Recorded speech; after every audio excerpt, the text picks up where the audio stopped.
Good evening, Elizabeth. I agree with Ryan. I think the hilarious thing about this, it's such a joke, this Wall Street Journal article, because it's effectively admitting what we've known for years, which is that there are people, gatekeepers to this secret about this legacy UAP program, who have been lying to and deceiving the American public for years. And now it's official from one of the most senior people who served as the person in charge of investigating UAPs.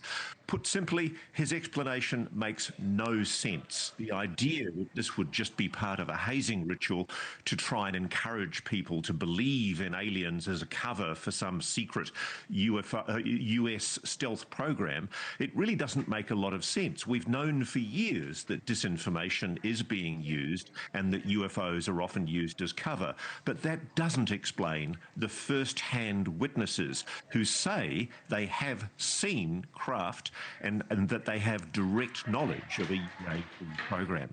Yeah, I guess Ryan, what I don't get is, I get that they want to keep their stealth fighter jet at Area 51 a secret. I'm not sure how spreading disinformation about UFOs accomplishes that by going to the local bars and spreading these pictures and rumors. How does that accomplish that?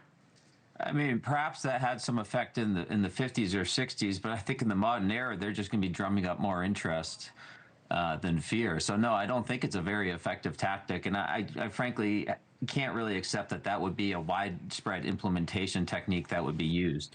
When a secret program such as a SAT program or a top secret program is exposed, there's very clear procedures of what's done as far as reading potential people in and providing them a debrief of what they experienced so they know the procedures moving forward. Yeah. There's not an official policy to read people into a fake UAP program to confuse them.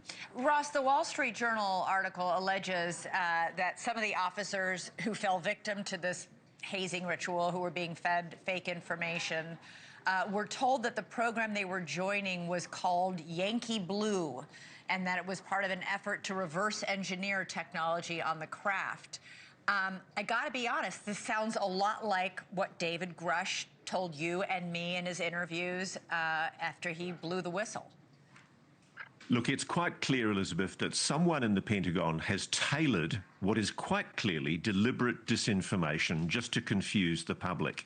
One of the other things they've done in this story that the Wall Street Journal aired without any kind of sensible investigation was claims that an electromagnetic pulse test weapon was used against an active thermonuclear missile site in 1967. And they do this to try and explain away what Bob Salas, a captain in the Air Force at the time, describes he saw, which was a missile being shut down by a UAP. And the idea that the US Air Force would sanction the use of an electromagnetic pulse to essentially test a weapon against an active thermonuclear missile, it's beyond belief. It's so ridiculous, it's absurd. Yeah, Ryan, you think we're, obviously Congress, there's a whole committee on UFOs that's been established because they're trying to investigate what the secrets are. Apparently, there will be another report coming from the Pentagon out about this disinformation campaign. This is really going to sound the alarm on that committee, what I would bet. You testified before it. Well, I did not testify before the new task force that has been stood up, but I believe that this is going to provide them a lot of ammunition to look into some of these claims, which ideally will give them more opportunities to find people that they can speak to determine if this is true or not, and whether the American people have been deceived, even in a small part. I don't know how you cure suspicions of deception with the revelation that there was a lot of deception.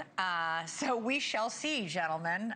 Thank you both so much, Ryan Graves, Ross Coulthart. Appreciate it. Thank you for watching. Subscribe below and download our NewsNation app right now on your phone, and you will get fact-based, unbiased news for all Americans.